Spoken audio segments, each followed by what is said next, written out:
Ignition sequence starts. 6, 5, 4, 3, 2, 1, 0. Liftoff. We have a liftoff.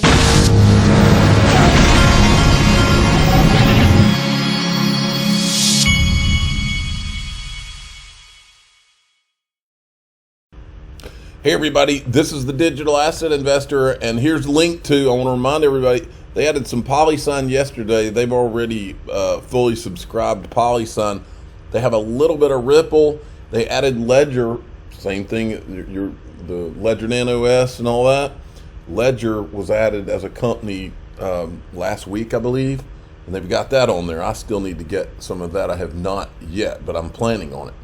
So I want to remind everybody of that. The link to is one of my sponsors. The link's in the top of the description of this video. Click on it and tell them DAI sent you. Now, this is getting interesting, folks.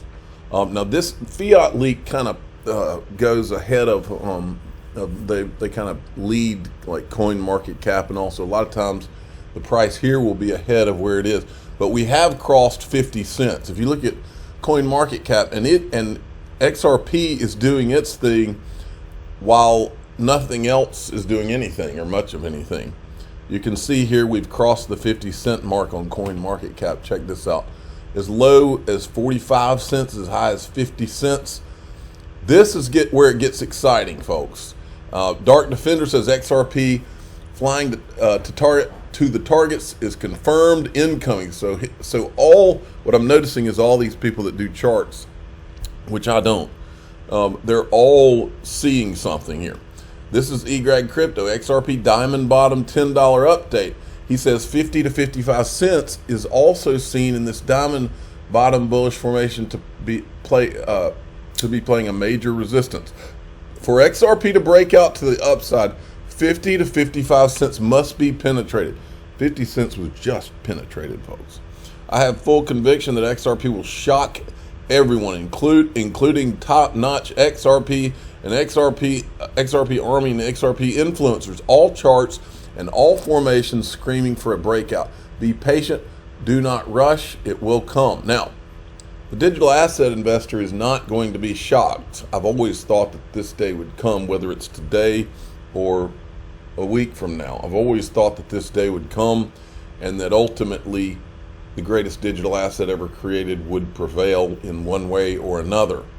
What he's saying is, if it breaks out, he's saying that there's a $10 target for him, which looks like, is that 1,824%? I guess that's what he's saying.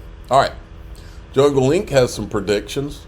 My prediction for the next 30 days, Ripple will reach a settlement with the SEC agreeing to some type of registration for at least their sales to investors. I think that's highly likely. 2, Coinbase will reach an agreement with the SEC to allow surveillance. I think that's really, look, I think he's onto something here. That's all that this has really been about, is transferring all of this to Wall Street. And I think that what he's getting at there is if some of the upstarts will play ball, they will allow them through the gate, because playing ball means you've got to be controlled by the government, period. I've said it a lot of times. Brad Garlinghouse said it. He said, look, all this down with the bank stuff, they will bring out the tanks and the guns before they allow that. So all of the whole idea that somehow crypto was going to get rid of governments and banks, now they may make banks look different, but it'll be a controlled kind of different. I've always said that. That's why I was into XRP, is because they were working with the regulators from the beginning. And I thought that made sense. And then he says, that will be your guidance for alts and exchanges. All right. Then we got this. This is Ralston Benham, who's the chairman of the CFTC, talking about the charges against Binance. And I want to go ahead and tell you my thoughts on this. If the Binance guy was doing anything illegal, I don't care what industry he's in, he should go down, okay? And I'm not saying he did or did not, but that's what they're saying. A lot of times you would anticipate that a company would say, hey, these were some rogue actors who were doing this. In this case, you lay out in the complaint that this went straight to the top, to CZ himself. You have commentary or an exchange from one VIP team member who was trying to court some of these U.S. market players saying, "Hi, CZ, I went through a list of affected API clients. It includes a number of large strategic accounts, including, redacted here, a Chicago headquartered trading firm who is currently a top 5 client and 12% of our volume." Zhao's response to that is give them a heads up to ensure they don't connect from a U.S. IP. Don't leave anything in writing. They have non-U.S. entities. Let's also make sure we don't hit the biggest market makers with that email first. Do you have Signal, which is a way of privately transacting messages back and forth that you can't track? If that's the case, if this went straight to the top, what would an appropriate punishment be? Well, as you know, we're a civil enforcement agency, and I think to your point, and something that has been pretty well known in the crypto circles now is that, and I've said this in my statement yesterday, not having a headquarters, not having a location is not going to prevent the CFTC from coming after you. And in this particular case, as I said before, there was a clear evasion. And when we looked at the entities, it is a common enterprise, dozens and dozens of entities scattered across the globe with control persons up to Mr. Zhao. And when you have that situation where you have a control person of a common enterprise, I think there's clear potential liability that we saw. And as you pointed out, clear documentation of an intent to evade law with a very clear, direct method of saying, this is what we need to do to evade U.S. law so that we can have access to the market. So we feel pretty confident in this case. Obviously, something that we care about deeply and that we've been on top of for several years in this crypto space. I've been on the show with you talking about a lack of authority for the CFTC in the commodity crypto space, and I think this just demonstrates the need for clear rules, but also authority so that we can avoid situations like this and make sure that we're creating transparent markets so that you... So we know that the CFTC is involved in the crackdown Operation Choke Point 2. Now, then we had this. U.S. prosecutors have unveiled a new indictment against Sam Bankman-Fried, charging him with bribing Chinese officials. Well, we know that he was, quote, donating to just about to every branch of the U.S. government.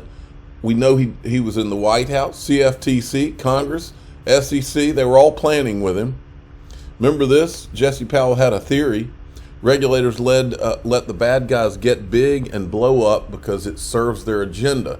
1, destroy capital resources in the crypto ecosystem, burn people, deter adoption, give air cover to attack good actors. The bad guys are actually on side. Good guys are the enemy. So in his theory, they basically allowed all this to happen, but it was worse with FTX. They were meeting with them and they were accepting donations from them. So at what point do donations become bribes? That's my question. I don't know the answer to that. Maybe some of you legal guys can answer that.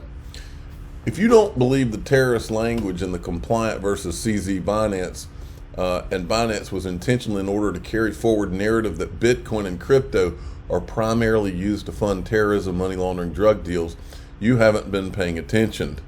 And he's retweeting this. Understand that these latest charges against SBF, another useful idiot drumbeat that will be pounded by regulators. Pounded. Crypto, bribery, China.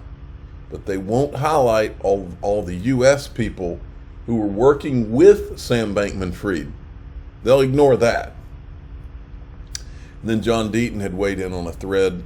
He said, Wendy, they will stop suing Binance, Kraken, Coinbase, etc. once Fidelity, JP Morgan, Goldman Sachs, State Street, or NASDAQ, etc.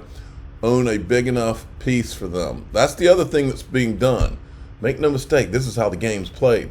They're trying to destroy the values of these companies that have been being created and have been working their butts off to create these crypto companies for all these years, and the government is helping Wall Street destroy the valuations. And you watch, they're going to come in and you're going to see some of them scoop them up. Watch it happen. Susan Friedman from Ripple, while other jurisdictions have constructed entire frameworks to regulate crypto in 4 years since Chris Giancarlo left the CFTC, the U.S. is still struggling to answer the same threshold questions he faced as chair. It's not a question of if industry leaves the U.S., but how fast. As far as the SEC's approach, look, I as someone who was involved in the decision at the CFTC to designate Bitcoin a commodity under CFTC's jurisdiction, and then did a lot of the initial work for Ethereum and other cryptos before I left. I think it's not correct that all cryptos. What did he just say? Did a lot of the initial work for Ethereum and. Oh, you did? Remember, see, it's hard for me to trust any of these people now. Remember, Chris Giancarlo is the guy that did the Sam Bankman-Fried introduction to Gary Gensler. It's in his calendar. And other cryptos before I left. I think it's not correct that all crypto is a security. Look, crypto is architecture. Crypto is algorithms. Crypto is. I find it interesting, by the way, that CoinDesk is advertising Tron while he's talking. A means of recording value, and it doesn't have to be monetary value, all value, using the internet as opposed to double entry bookkeeping on proprietary balance sheets, which is the way we've done it for the last 400 years in the world. Crypto is a new architecture. Now, sometimes that architecture might serve a capital formation purpose. And in that case, the SEC absolutely has an important role in our constitutional system. We've designated the Securities Exchange Commission to oversee capital markets and capital formation. And to the extent that crypto serves the purpose of capital formation, then there's a legitimate absolute role for the SEC with its long tradition of investor protection. However, sometimes that architecture serves as a commodity and not as a capital formation instrument, in which case there's a role for the SEC. Sometimes those algorithms serve as a banking function, in which case there's a role for our banking regulator. Okay. Then we got this. This guy did a pretty interesting talk. I'm not going to play the whole thing, but he's addressing what would happen if the U.S. dollar did lose its reserve currency. Hey guys, I hope everybody had a great weekend and welcome back to the circus. With Saudi Arabia announcing it will price oil in Chinese yuan, there was a lot of worry over the weekend about reserve currency status. The fact that the U.S. dollar has been the dominant global currency for 70 years, but looks like it could now lose that status. Even CNN is worried in a rare display of situational awareness, and Fox fretted about Weimar, in other words, hyperinflation. So reserve currency status looks awesome. After all, you get to print stacks of green paper, and foreigners give you cool stuff for them: toasters, luxury cars, copper mines. The problem is, who does that profit go to? Who gets paid when foreigners crave the green paper? Unfortunately, it's not you. It's not dollar holders. It's whomever is printing the money. In practice, the Fed, which means the Treasury benefits, and you guessed it, Wall Street, commercial banks. To see why, imagine if foreigners didn't want dollars. The Fed and the banks could only print a little bit, since printing a lot would create inflation and voters would get really angry. But if foreigners do want crap loads of dollars, the Fed and the banks can print a matching crap load.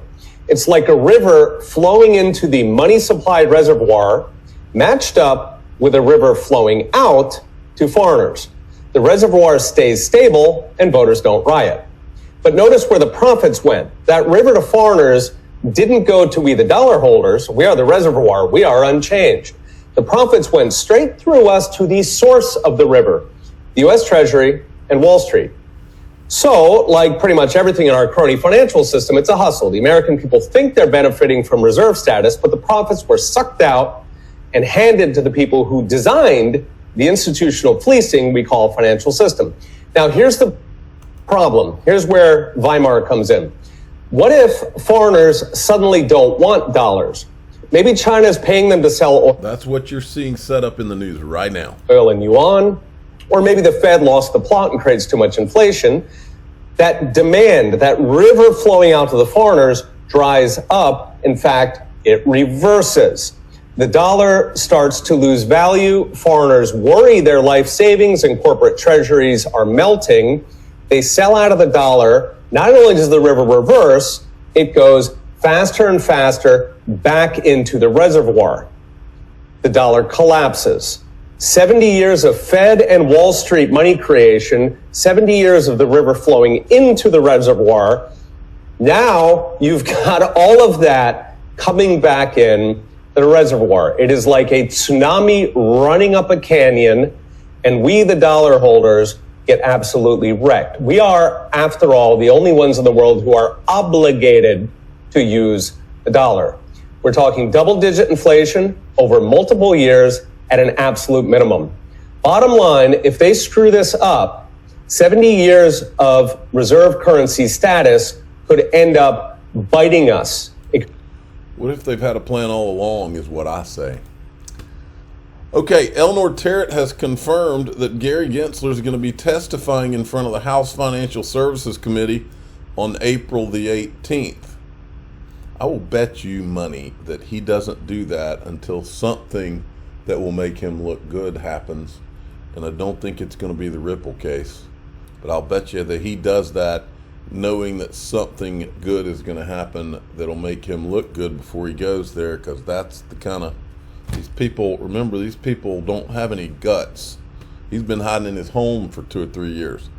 And Matt Hamilton made a good point. I've always found it strange how conspicuously absent Jed McCaleb's name is in the SEC versus Ripple case. That, my friends, is over the target. I'm the digital asset investor. I'm not an investment advisor. This is for entertainment purposes only. Please subscribe, hit the like button, tell your friends and family that I've always found it strange too. In fact, it's so strange that it might go in the All the World's a Stage file.